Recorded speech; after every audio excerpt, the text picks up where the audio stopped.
네, 여러분 안녕하세요. 2025년 11월 28일 금요일입니다. 한 주가 빠릅니다. 오늘도 주님의 말씀 앞으로 오신 여러분 축복하고요. 말씀으로 우리에게 힘주시는 그 은혜를 경험하는 시간 되기를 원합니다. 오늘 출애굽기 15장 22절부터 27절까지 말씀 함께 나누도록 하겠습니다. 모세가 홍해에서 이스라엘을 인도하매 그들이 나와서 수르 광야에 들어가서 거기서 사흘 길을 걸었으나 물을 얻지 못하고 마라에 이르렀더니 그곳 물이 써서 마시지 못하겠으므로 그 이름을 마라라 하였더라. 백성이 모세에게 원망하여 이르되 우리가 무엇을 마실까 하며 모세가 여호와께 부르짖었더니 여호와께서 그에게 한 나무를 가리키시니 그가 물에 던지니 물이 달게 되었더라. 거기서 여호와께서 그들을 위하여 법도와 율례를 정하시고 그들을 시험하실세 이르시되 너희가 너희 하나님 나 여호와의 말을 들어 순종하고 내가 보기에 의를 행하며 내 계명에 귀를 기울이며 내 모든 규례를 지키면 내가 애굽 사람에게 내린 모든 질병 중 하나도 너에게 내리지 아니하리니 나는 너희를 치료하는 여호와임이라. 그들이 엘림에 이르니 그들이 물샘 열둘과 종려나무 이른 그루가 있는지라. 거기서 그들이 그물 곁에 장막을 치니라. 네, 이제 드디어 이스라엘 백성들이 홍해를 건넜고요. 애굽 군대는 더 이상 쫓아오지 않습니다. 그들 앞에는 이제 광야의 길이 열려 있습니다. 이 광야에서 하나님께서 이스라엘 백성들을 하나님 나라 백성으로 성장시키시고 훈련시키시고 시험하기 위한 이 구원 주시고 구원을 완성할 만한 또 구원의 그 자격이 있는 사람처럼 살아가기 위한 어, 하나님의 자녀다운 훈련이 이제 시작되는 것을 볼 수 있습니다.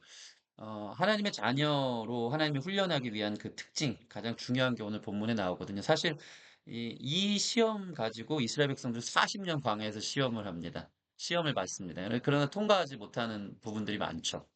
그게 우리가 구원받았지만 여전히 구원받지 못한 사람처럼 살아가는 삶의 패턴인 건데 하나님께서도 양보가 없습니다. 하나님은 우리를 구원하시고 그 구원에 합당한 삶의 자리로 우리의 실력을, 신앙의 실력을 성숙하게 해 나가시는 거죠. 그래서 정말 하나님 자녀답게, 왕답게, 네, 우리를 빚어가시는 분이라는 것입니다. 그래서 구원을 이루어 가시는 분이신데요.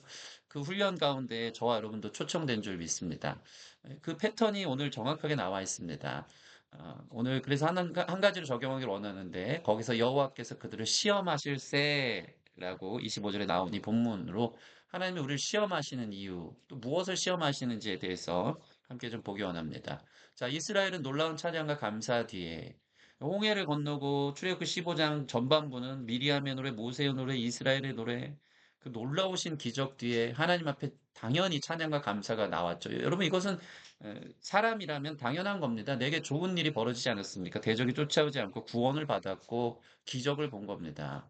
근데 이렇게 놀라운 전능하신 하나님을 보아놓고서도 이스라엘 백성들에게 어떤 일이 벌어집니까? 이 광야길을 깊이 들어가니까 물을 얻을 수가 없었어요. 3일 동안 괴롭긴 했었겠죠. 3일 동안 물을 얻지 못하고 한 호수를 발견합니다. 25절 보니까 여기 마라라는 곳인데 물이 있던 거예요. 와, 드디어 3일 만에 물을 먹을 수 있겠구나 하면서 갔지만 그 물은 심지어 너무 써서 마시지 못하는 물입니다. 엎친 데 덮친 격으로 그렇게 찾았던 물, 그렇지만 그 물마저 써서 마시지 못했을 때, 어떻게 보면 야, 하나님의 테스트가 너무하다 싶을 만큼 에, 이렇게 이스라엘 백성들을 테스트하고 있는 거죠. 그때 이 테스트에 다 넘어집니다. 뭐라고 하죠? 25절 보면, 24절 보면 백성이 모세에게 원망하여 이르되 우리가 무엇을 마실까 하며 그 한 입으로 찬양과 감사, 그 하나님의 전능하심을 봐놓고 찬양과 감사한 뒤에 3일 만에 한 입으로 원망과 불평을 쏟아내고 있는 이스라엘 백성들의 모습인 것입니다. 그 사흘 만에 찾아낸 물마저 써서 마시지 못하는 상태였다. 예. 그래서 우리는 원래 이렇죠. 기적에서는 감사하고 문제 앞에서는 원망합니다. 당연하다 여깁니다. 그러나 하나님은 이것을 훈련시켜 원하시는 것입니다. 그래서 어떻게 하십니까? 모세가 여호와께 부르짖습니다. 원망하지 않고 이걸 기도했다는 뜻이거든요. 여호와께 부르짖었더니 여호와께서 그에게 한 나무를 가리키시니 그가 물에 그것을 던지니 물이 달게 되었더라. 이 모세를 통해서 기도를 통해서 하나님 한 나무를 보여주셨고 그 나무를 던졌더니 이 쓴물이 단물로 변하는 역사가 일어난 것입니다. 거기서 이스라엘 백성들이 물을 마실 수 있었겠죠? 또 기적을 본 겁니다. 그럼 사람이 한 가지 딱 중요한 조건을 답니다. 거기서 25절 보면 거기서 여호와께서 그들을 위하여 법도와 율례를 정하시고 그들을 시험하실세.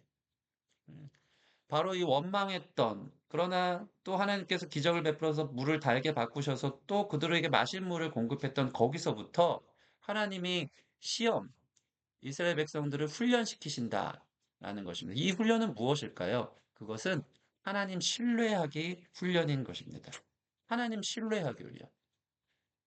그러니까 우리 삶에 쓴물이 있을 때, 고난이 있을 때, 광야가 펼쳐질 때도 하나님이 어떤 분인지, 내가 따른 하나님, 나를 구원하신 하나님, 그분이 어떤 분인지 그 하나님을 신뢰하기 때문에 우리 입술에 계속해서 그럼에도 불구하고 찬송과 감사가 나올 수 있는지. 난 하나님이면 됩니다. 하나님 이유가 있겠지요.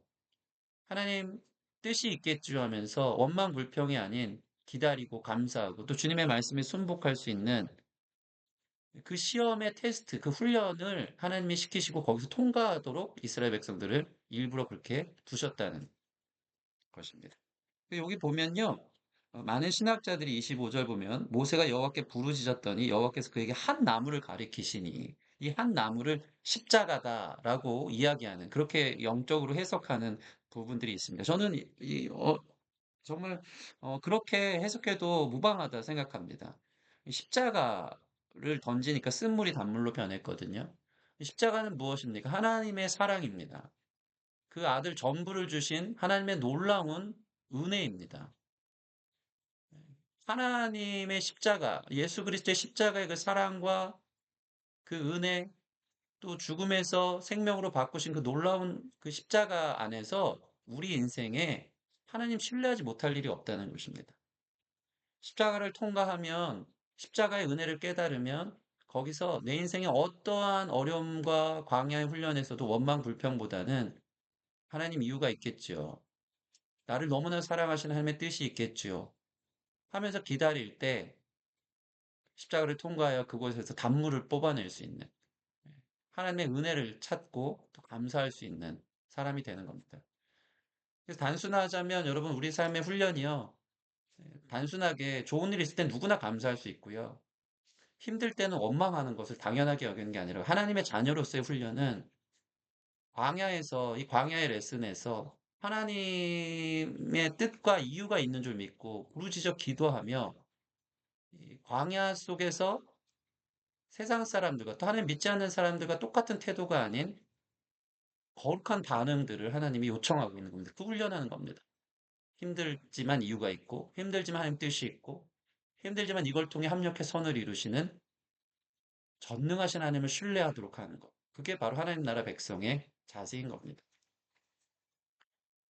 힘들 때 여러분 부르짖으면 어떤 일이 벌어집니까? 모세처럼 원망하지 않고 부르짖을 때 하나님이 이렇게 바꾸시죠. 약속하십니다. 쓴물을 달게 바꾸시고요. 26절 보면 애굽에게 내린 질병을 전혀 너희에게 하나도 내리지 않겠다. 그리고 질병이 있는 사람이라도 치유하신다. 그러니까 하나님을 의지하면 이 고난은 통과되고 고난은 다 지나가고요. 그 안에서 우리의 상처들, 아픔들, 질병들 다 치유되고요. 회복되고요. 여호와 라파의 하나님이 여기서 처음 나오기 시작하는 겁니다. 그리고 심지어 27절 보면요. 언제든지 문제의 해결은 하나님께 사실이 있다. 그들이 조금 더 나아갔더니 엘림이라는 곳에 이르러 거기에는 물샘 열둘과 종려나무 70그루가 있는지라. 일종의 오아시스를 발견한 거거든요. 예, 열둘, 이 차고 넘치는 12지파에게 다 맞는 샘물이 그들에게 준비되어져 있었고요. 종려나무 70, 충분한 70개 종려나무, 안식과 풍성함이 그들에게 준비되어져 있다. 여러분, 하나님의 테스트를 통과하시기 바랍니다. 하나님 끝까지 신뢰합시다. 그냥 습관적으로 불평 원망하지 말고 왜냐고가 아니라 어떻게 하나님 이 과정들을 이겨나가야 됩니까? 끝까지 신뢰하는 자들에게 물이 달게 변하고 질병에서 보호하시고 또 치유하신 또 심지어 그 모든 것들을 풍성히 해결해 주시고 준비되어 있는 하나님의 전능하심을 또 보게 될 줄 믿습니다. 광야의 쓴물에서도 주님을 의지하며 기도할 때 십자가의 은혜로 회복하시고 치료하시고 공급하십니다. 여러분, 하나님 신뢰하기 때문에 감사하는 훈련하는 승리하는 하나님의 자녀들 되어지기를 소원합니다. 오늘 이렇게 기도합시다. 하나님, 좋을 때만 감사하고 힘들 때는 원망하며 당신을 신뢰하지 못했던 삶을 회개합니다. 광야 같은 삶에도 하나님을 의지할 때 회복하시고 치료하시고 공급하시는 놀라운 하나님 신뢰하기 훈련을 성공할 수 있도록 시험이 올 때 승리하게 하소서. 우리 같이 기도 제목으로 기도하며 나아가겠습니다.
하나님, 우리 인생이 광야와 같습니다. 정말 목이 마르고 또 찾아도 이 갈증을 해결할 수가 없고 또 찾았다는 생각 속에 맛을 보면 그것이 쓴물을 낼 뿐 선한 것이 없는 참 쉽지 않은 광야의 길을 걷습니다. 그러나 우리에게 주님이 계십니다. 주님이 인도하십니다. 그저 이런 일들이 왜 일어나냐고 원망 불평했던 그 입술들, 그 시험에서 늘 넘어졌던 우리의 연약함들을 주님이 아시는 줄 믿습니다. 그래서 우리를 훈련시키실 때 하나님 광야의 쓴물 앞에서 나의 삶의 상처들, 어두움들, 어려움들, 그것 앞에 십자가를 던지게 하여 주십시오. 십자가를 통과하게 하여 주십시오. 여전히 우리를 사랑하시고, 전부를 내어주시고, 우리를 죽음에서 생명으로 바꾸신 놀라운 은혜가 모든 삶의 과정 속에서, 광야 속에서도 새로운 해석을 가져오고, 사랑으로 인도하시고, 합력해 선을 이루시며, 가장 선하게 이끌어 주실 줄 믿사오니, 불평 원망이 아닌 이 시험을 통과하여 하나님만 의지하기에 감사할 수 있는 성도들 되게 하여 주십시오. 마침내 쓴물이 단물로 변하고 애굽에서 받았던 상처와 같은 질병들이 치유를 받고 엘림의 오아시스와 같은 놀라운 하나님의 공급하신가 채우심으로 넉넉히 이길 힘을 주실 줄 믿사오니 하나님 우리 귀한 성도들 광야와 같은 길에서 원망보다 하나님 신뢰하기 훈련 승리하고 성공하는 우리 귀한 성도들 되도록 축복하여 주시옵소서. 감사함이 예수님 이름으로 기도합니다. 아멘. 네, 주님 앞에 그 십자가 늘 생각하며 승리할 수 있는, 네, 감사할 수 있는 저와 여러분 되어지길 원합니다. 감사합니다.